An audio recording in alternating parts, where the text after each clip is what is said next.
This episode of the WP Minute is brought to you by OmniSend. Do you sell stuff online? Then you need to meet OmniSend, the powerful yet refreshingly intuitive email and SMS tool that helps you make $73 for every dollar spent. OmniSend is that good and effective. You probably know the struggles of investing in digital ads with no guarantee it'll bring money back into your pocket.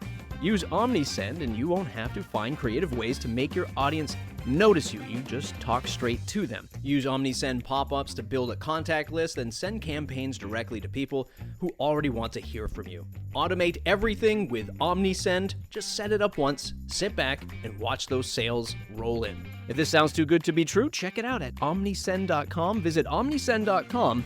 Tell them thanks for sponsoring the WP Minute.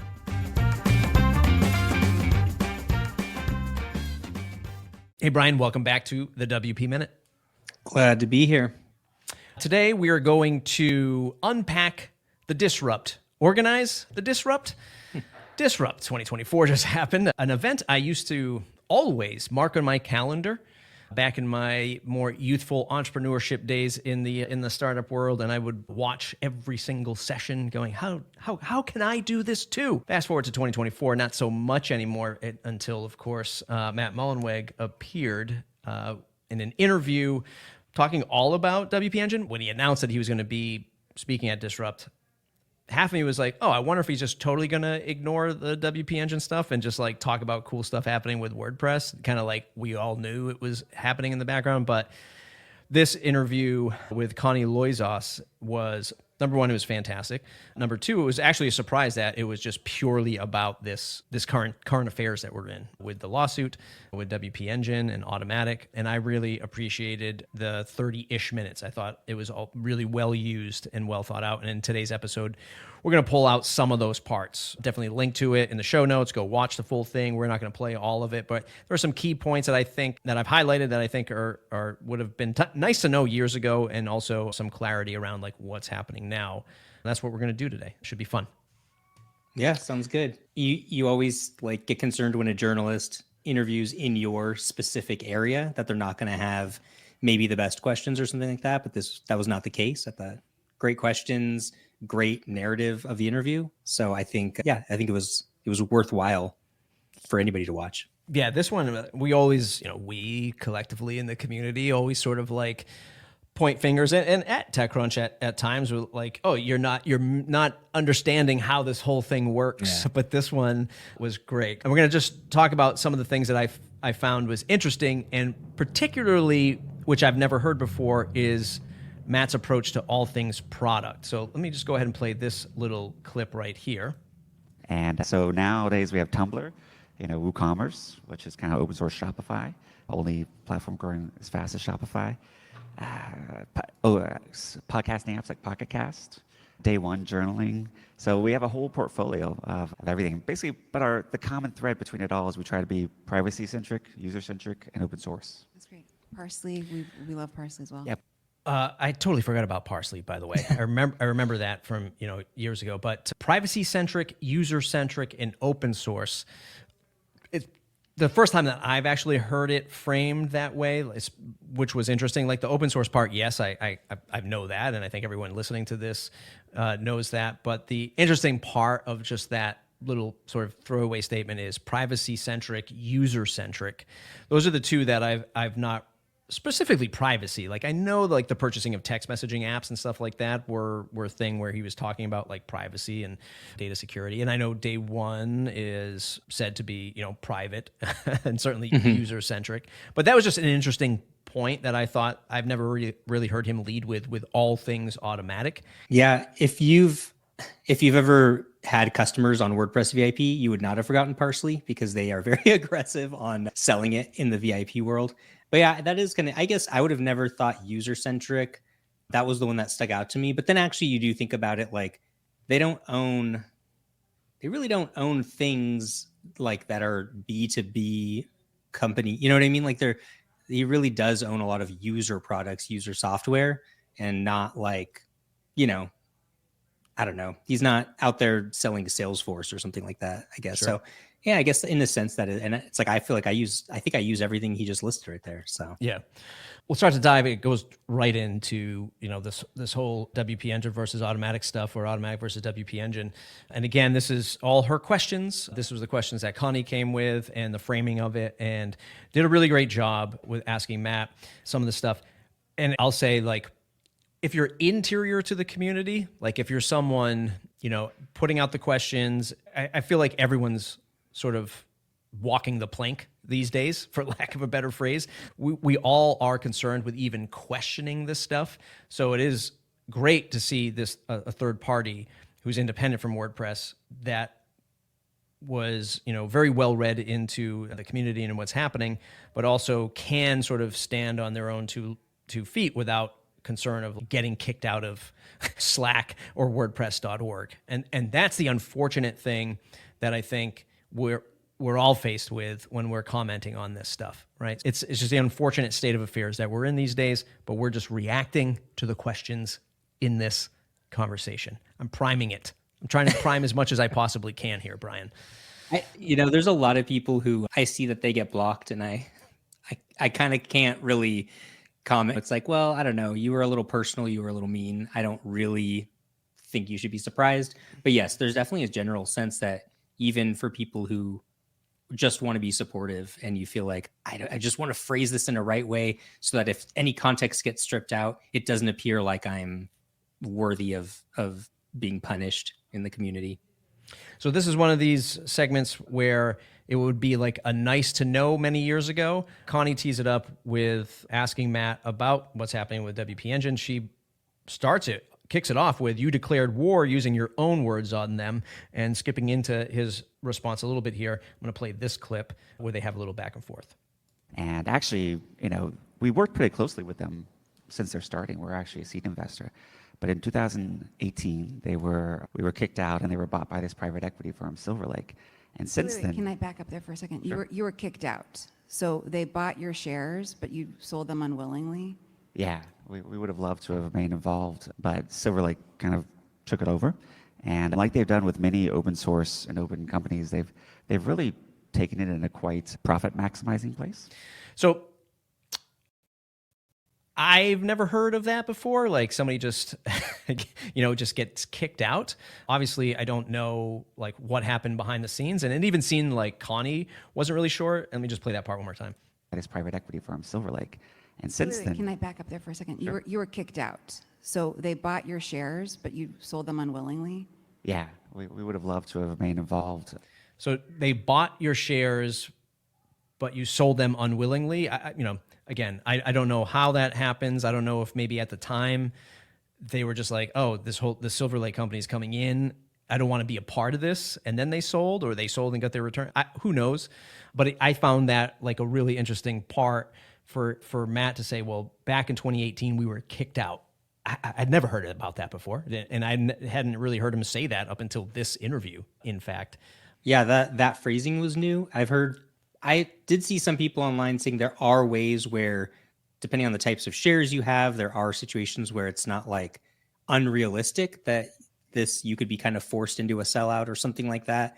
So that it's, because like at first I thought, well, that just doesn't make sense, but I don't know enough about it. And there were some people saying that is something that is definitely possible and something they could have gotten wrapped up in. I do think though, like his phrasing of saying that WP Engine is an open source company is a little bit different, because I think the other times Silver Lake buys these companies, they actually get access to the open source projects. So they buy the company that runs the project or owns the project. Whereas in this case, WP Engine is not some open source company that owns an open source project. You know what I mean? So it's not like Silver Lake came in and bought WordPress. They bought one person in WordPress. So obviously the conversation continues on. I'm going to play this clip where Connie tees up trying to get to the root of the issue. So again, just trying to get to the root of, I guess, what's happening and how it gets resolved. So you're frustrated by some of the things that they did, including making the revision history harder to manage. I guess the question is, was that any of your business to start with? What was any of my business? What do you mean? What WP Engine does, how it conducts its... Oh, absolutely, because they were abusing the trademark and creating a lot of confusion in the market. And that's the crux of all this, right? That's what a lot of us have been saying, and is a root for not only this issue, but like the root of a lot of concern for any of us. And she does press him more about like what happens if somebody else is as successful or more than WP Engine. And this is the weight that I think a lot of us feel right now, is like we're all looking at WP Engine going, what's going to happen legally? And we don't know for many years, which we'll find out later in this conversation, potentially. And that's the big thing. Like the phrase WP minute. Am I in the line of sight in all of this? WP beginner, like so many of us who have started WP something or something WP, for 20 years, a lot of us are thinking, can any of us go through this? And we just saw this too, unfortunately, with Jason Coleman and Paid Memberships Pro, where he decided to pull Paid Memberships Pro out of the WordPress repo, and the repository reported on this, that they saw direct messages from Matt to Jason saying like, hey, look, we might take over your slug, the permaslug in WordPress.org, take over the plugin, in fact. And that stuff is, alarming, to say the least. And I get it about the trademark abuse, totally get it legally and on paper, but there's just a lot of confusion in the air about what is confusing, what is infringing, and maybe at the end of the day, when this dust settles, it'll be more clarity. But I think everyone's kind of sort of sitting on their hands right now. I mean, I kind of get what he's saying about WP Engine's use of the word WordPress more than WP, like the actual WordPress trademark. And I mean, they did clean up their site since this has happened. They've been a lot more clear about it. They've changed the names of a lot of their products. I think it's not even really the worst argument. I think the part about the revisions, though, is this kind of weird tangent where I think part of his claim is that you can't take something that's GPL like WordPress, change the core software, and then give it the same name and still call it WordPress.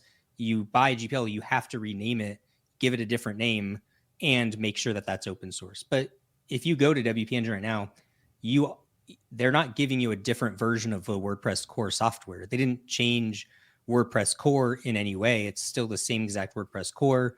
They turn off revisions, but that's a filter that anybody can do. It's not changing core. It's actually a core feature to be able to do that. And so I think for a lot of people, it's like, well, part of it hinges on this idea that they're tweaking WordPress or bastardizing it, as he says. But I think that's one where it's just, I think you could just kind of just flat out say that that's not really what's happening. Whereas, are they using the word WordPress a little more than maybe they should be allowed to? I think he's on like firmer ground on that one. I'll let that part of the clip continue to play out, to be fair, so he can state sort of like his side of it on the confusion. And that's going to go into another interesting point that I highlighted about 8%. But let's continue where Matt left off. So if you look, actually, since this started, they've had, we estimate, tens of thousands of customers leave, and including, like, I had a friend of mine, Bob Perkowitz, who was in the CNBC article. He's a close personal friend. I've known him for 15 years. He had 8 sites on WP Engine. He thought it was me. So it wasn't until the story came out that he was like, oh. And so that was, he was one of the customers that has left.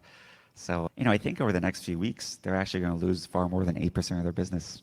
And so that's part of what they've said, actually, in their filings. That I think they had cancellations up 29%, everything. So I think that shows that as their customers are learning that they're actually not officially associated with WordPress. In fact, are attacking WordPress. They're moving off. Okay.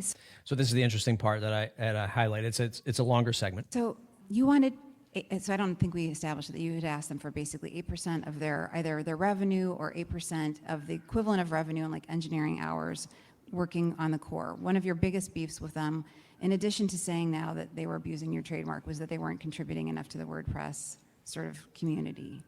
Well, that's a way to put it. Yeah, I wanted to give them the option because I knew they were going to weaponize this and publish it. So I wanted to say it's not just about the money. It's really about, like, if you're going to profit off the WordPress trademark, you need to be part of, the WordPress ecosystem. Right. But also it was the WooCommerce trademark as well. So there's that whole other thing that they were abusing. Just wondering how you settled on 8%. Based on business analysis. So, if you estimate that would be about 32 million, they still would have been free cash flow positive. So this is another part where it's still not clear for me. I don't know about you, but like this chicken or the egg kind of thing? Is it the 8% that you want, or like the trademark agreement that you want? Is it the, contributions back to open source WordPress and the community? That's the part that wasn't clear. It sounds like they were trying to do a deal for however long it's been, 18 months or something. Like, we'll get to that part. It sounds like they were trying to do like the trademark deal for a while. But what's not clear to me was like, have you been an advocate for them to take part in this? Like when you pulled out in 2018, when Matt pulled out and Automattic pulled out in 2018, did you start advocating then to do more stuff, to contribute more hours towards core, Five for the Future, more community stuff? Like, when did that start versus when I'm sick and tired of seeing you grow and not do anything, and now I'm just going to hit you with like this trademark and licensing deal thing? And I think, again, that's just another area of uncertainty, at least for me, to understand that timeline and why, so many of us are scratching our heads. Yeah, in other interviews, he said that he went after the trademark as a way to apply pressure because they weren't contributing enough. In here, it sounds like he's saying, I added the contributing part later because I knew it would be public and it would look better, right? Is what it sounds like, right? It almost sounds like reverse. Yeah. And I know he said that the 8% is Five for the Future, 5%, but because that's normally staff hours and because they didn't want to put staff towards it, he would have to hire staff and manage them. And that's an additional 3% overhead of all the HR and everything that it requires to manage staff. So it's really 8% because that would be 3% for him to manage them and 5% for the actual staff working on core, is I guess where the number came from. Obviously the 5% is arbitrary too, but yeah, I agree with you. It's kind of unclear. I think everybody just wants to know, like, what is the ideal outcome here? Like, if you could have everything you wanted from WP Engine and you could win the entire situation, would it just be 8% of their revenue as a tax? Would it actually just be them contributing? Would it then be changing their name and just not being called WP? Like, what is the act? It's very unclear what he actually wants here. Yeah. I think he knows, but I don't think we know. Yeah. And again, I'm trying not to play this whole interview, but I'll let this play out just in fairness. And based on our estimates and, the negotiations that we've had over the past 18 months, we felt like that was a fair amount. Because, by the way, if you look at their R&D, part of the reason they're so profitable is they don't have any IP. They don't create WordPress. They don't spend any money on the primary thing that they're selling to their customers. So if you look at any other tech company, they're spending way more on R&D. So this is basically kind of like their outsourced R&D cost. Yeah, that's a tough one, right? I mean, they're spending on infrastructure, they're spending on, humans, they're spending on the interface of, like, if you're just looking at hosting alone, not even talking about, ACF and local and all this other stuff. But if you're just like hosting, they are spending there. So it's not like he's just trying to paint this picture like, oh, they're getting all this for free and it's like absorbing all this, this profit. I get what he's saying, but it's also like, that's an extreme in my opinion. I don't think people go, I get his argument that people go there. People don't go to WP Engine and then they learn about WordPress and join the ecosystem. People who are already invested heavily in WordPress go to WP Engine and use them as a host. And so in that sense, they do get to like benefit off the WordPress name. The second thing though is like, it's not just hosting. It's their hosting like experience. Like they nailed developer experience a few years ago to a level that none of the other hosted, which is why they got so popular.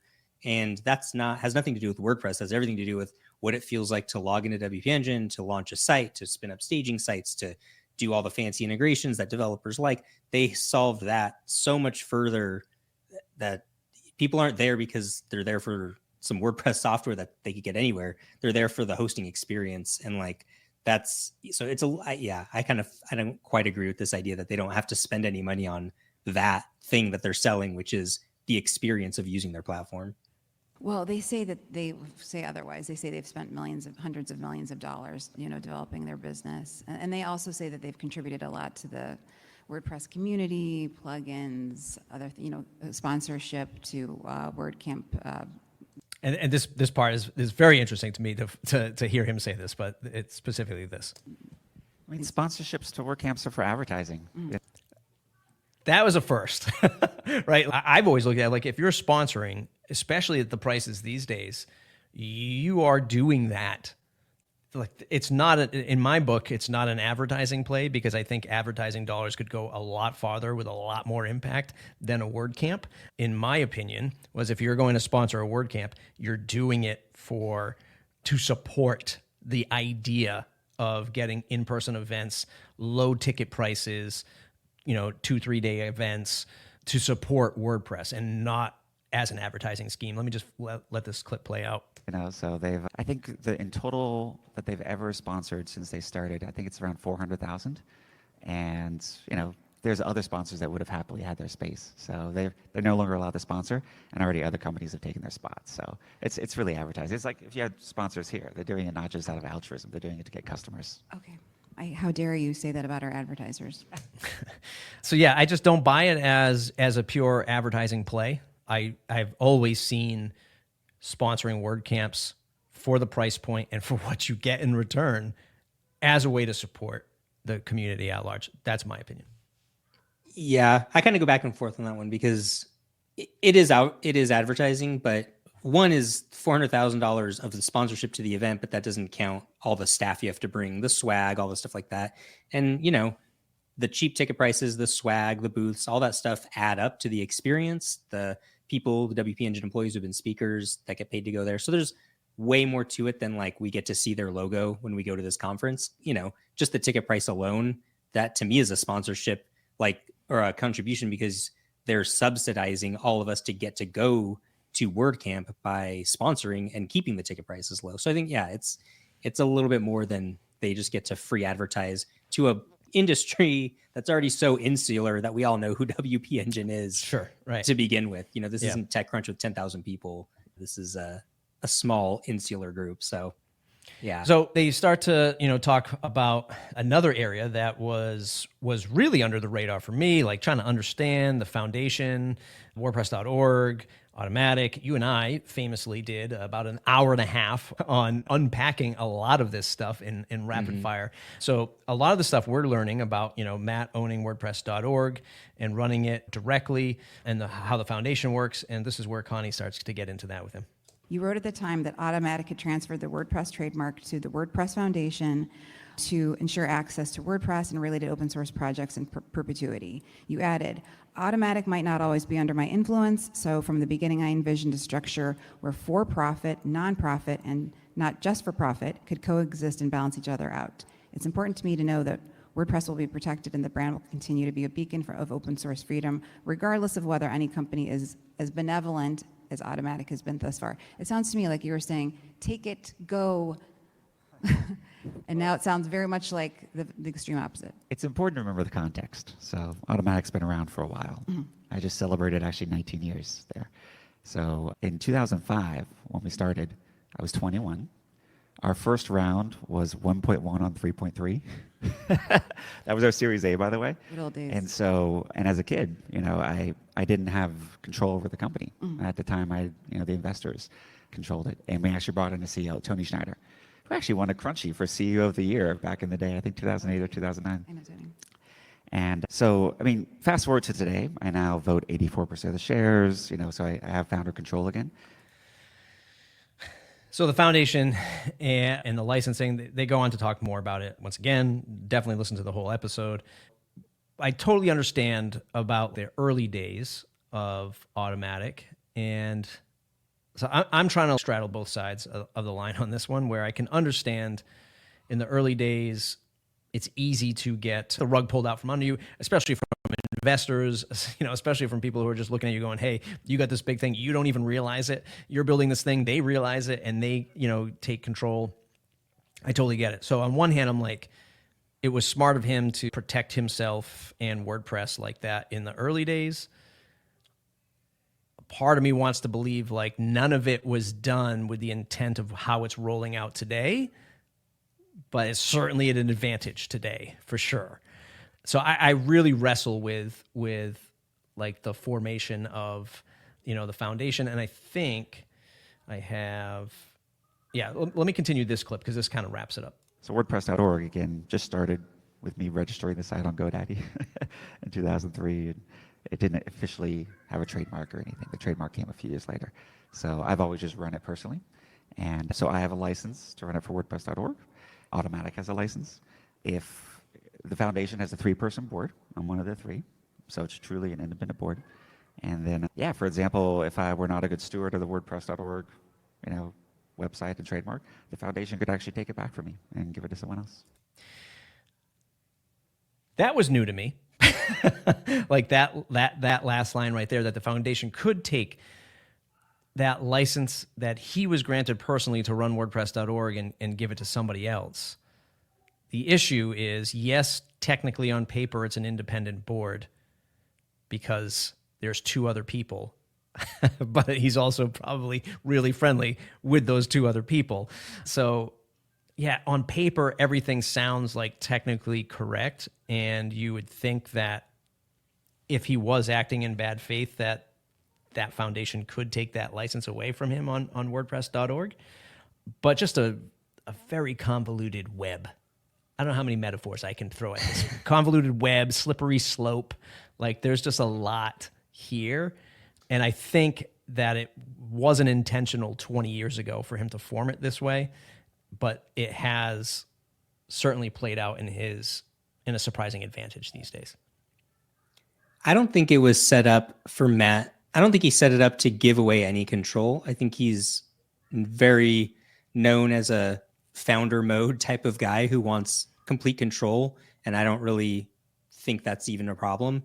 It's definitely more of a, like, in case of emergency break glass situation that it can be taken away from him, but it's not a, I have to make every decision go through some sort of board of people things. So I think it doesn't really change my perspective of Matt runs WordPress the way he wants to run WordPress. He always has, probably always will. I think that's still the same thing it was. I think, the board makeup obviously is really interesting because I don't think anyone ever thought about it before, mainly because no one ever really thought that anyone other than Matt could be in charge before. And there's a part of me that thinks, man, it would be great to have a real board of people who are actually invested in the WordPress ecosystem and familiar with it. There are 2 people who it seems like are not engaged with WordPress in any meaningful way. Their livelihoods don't depend on it or anything like that. So part of me thinks, man, it would be great to have, like, Yoast and Syed and Miriam Schwab and all these smart people make a real board of WordPress. But on the other hand, the other part of me says, well, those people all stand to make a lot of money based on these decisions. And maybe we don't want a group of people like that running WordPress either, Sure. So, I think it's Matt Turtles all the way down. And I think that's the way it is. And I've yet to see anybody step forward with a truly, meaningful alternative to that. And I'm just going to play this for the listeners so they can hear the other 2 board members. Who are the other 2 board members? Shel Farley and Mark Gosh. And what do they think of all this? Well, we just had a board meeting, actually, a week or 2 ago. We published the minutes on the WordPress Foundation site. They're incredibly supportive.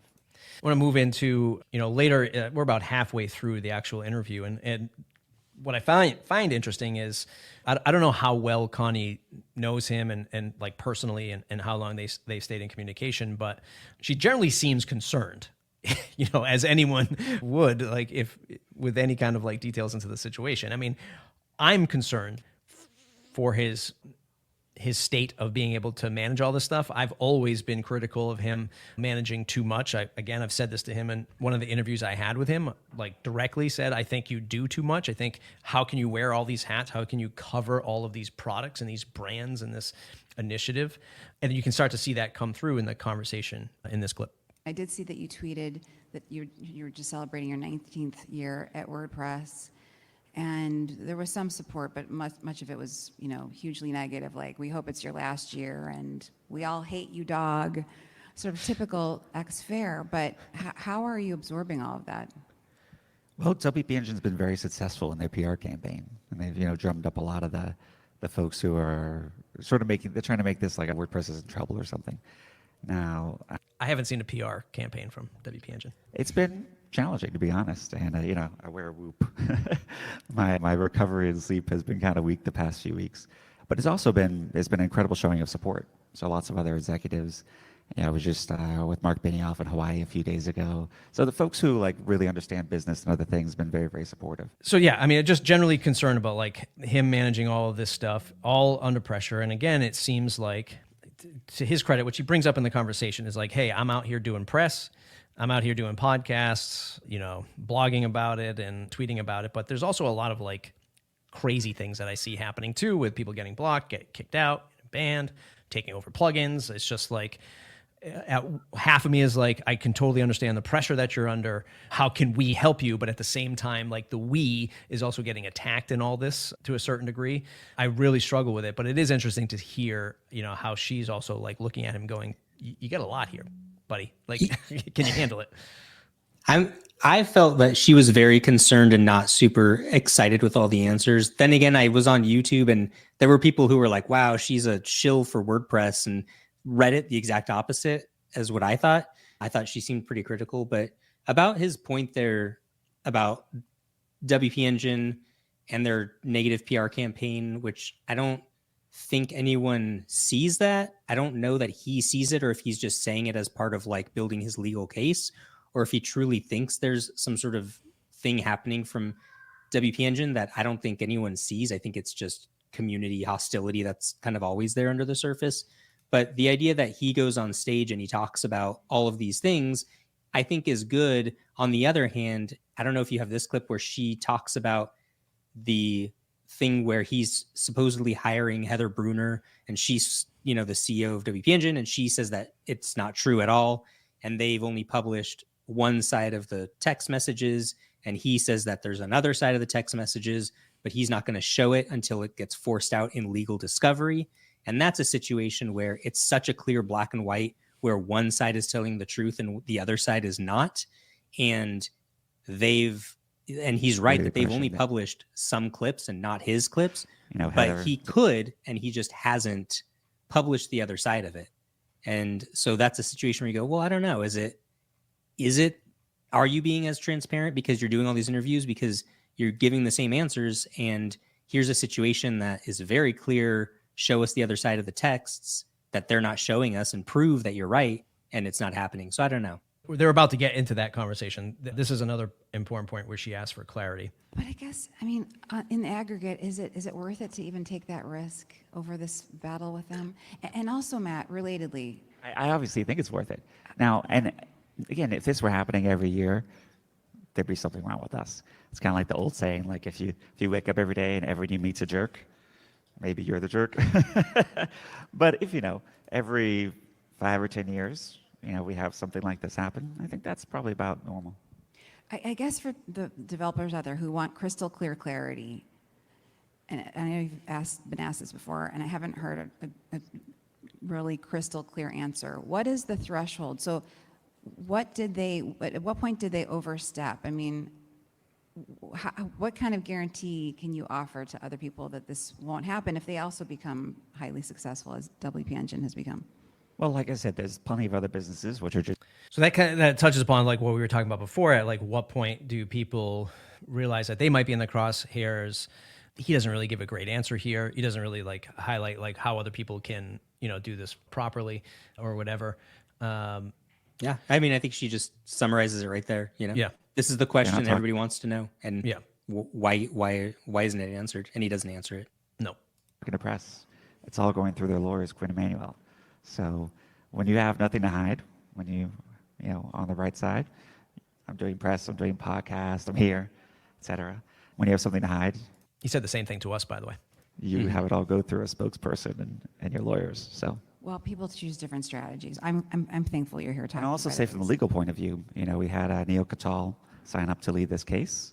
He's one of the top lawyers in the country, Supreme Court board, worked under Obama, and he's actually faced off with Quinn Emanuel a number of times, as in won every single case.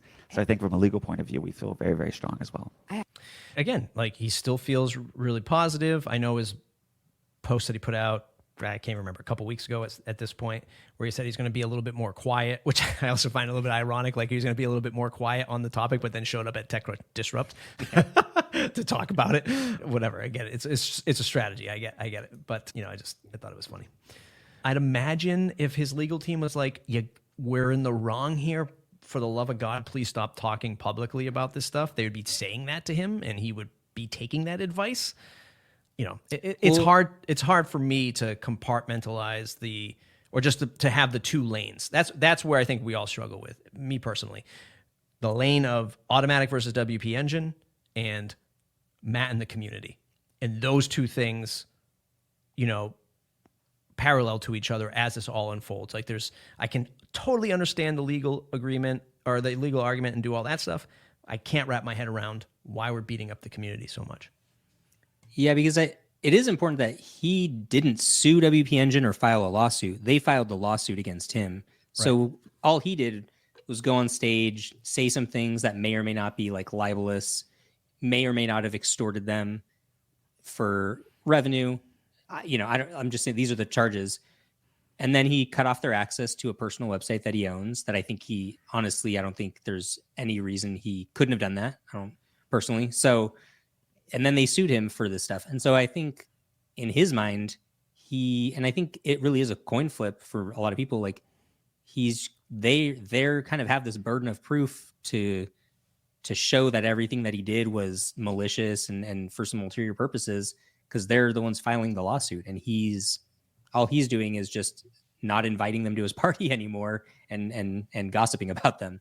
Yeah. And so, I mean, I kind of get why he seems a little confident.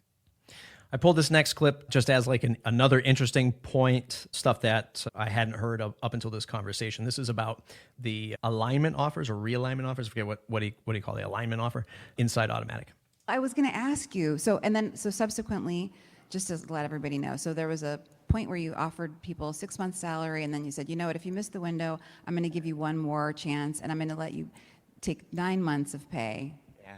So that was kind of funny. So even after this 6-month buyout, we had a leaker at the company. So someone who was taking screenshots of like internal private stuff and leaking it. So I know you love leakers, but it kind of breaks the trust. We have a very high transparency environment at Automattic where basically everyone could see everything, all the revenue numbers, pretty much everything. So, someone breaking their confidentiality agreement is really, really tough. So I created this second buyout, basically just for the leaker, where I said, all right, it was a much shorter window. It was like a 4 or 5 hour window, and it was 9 months of payouts. And it was kind of funny. The leaker actually got in touch in the first hour. Was that right? And they confessed, actually. And I said, you know what? Great. I actually have incredible respect for this person. Here's the 9 months, and here you go. So altogether, I saw a report that the 6-month buyout, around 8.3% of people. 159 people, yeah. And how many more? Was it just the leaker who took the 9-month deal, or I'm assuming more? So the first deal, we cut off your access the same day. The second deal, we said, hey, when the 159 left, we've actually seen a huge boost in business, so we're hiring as fast as we can. So for the second deal, if you're the leaker, we'll cut off access immediately. But for others, we might ask them to stay on, possibly until next year, just because we're very short-staffed right now. So we kind of need to hire. So there were some other people that have taken it. Our employee count is actually totally public. So just a lot, like a lot of things there. Like the 9-month deal was really to unearth the leaker, which I don't see how that worked. Like that was the cheese the mouse went after. Like there was a stick. It was a carrot and a stick because in his post he says, and if you don't quit, here's what's going to happen. So, oh right, in the post that he put out about it. Yeah. Yes, that's right. So there was that, coming up with that plan to get the leaker, and then others who opted into it. It wasn't going to be so immediate, which kind of feels weird too. You're going to get your 9 months, but you got to hang out until potentially next year. Slightly awkward, I think, to set that tone, to be in the person in the meeting knowing you're going to take your 9 months, but you had to wait around. Businesses are booming, apparently, and you got to hire as fast as possible. So just a lot, a lot happening. Because then later, I think it's later, he says that they were a little overstaffed.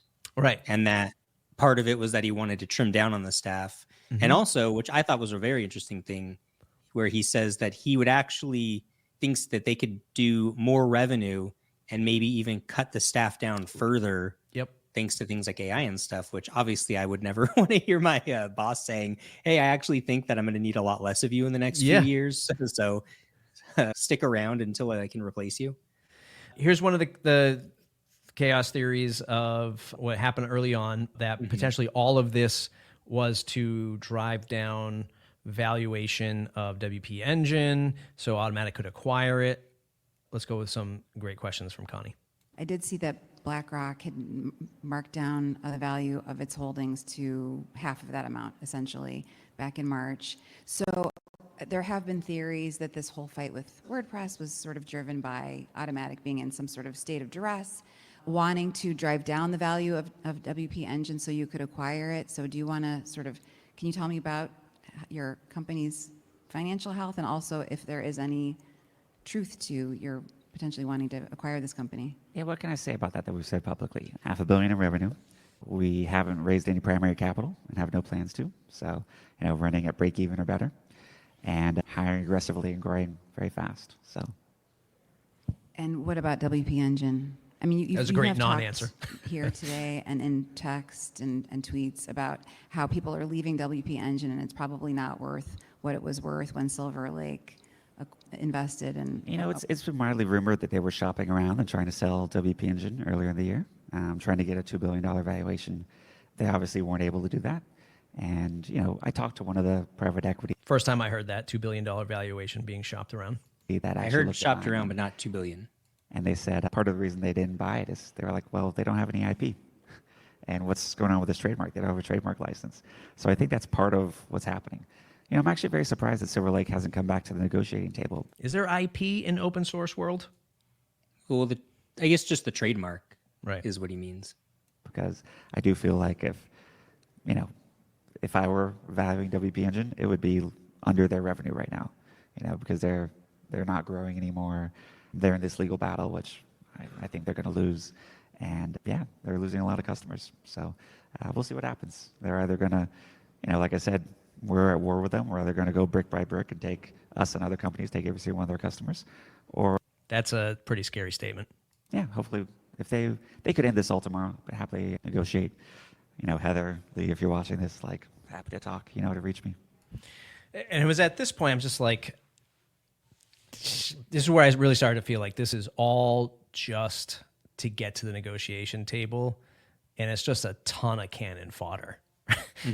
This is just really like the dark side of business, and really starting to feel the weight of that against the backdrop of the WordPress community.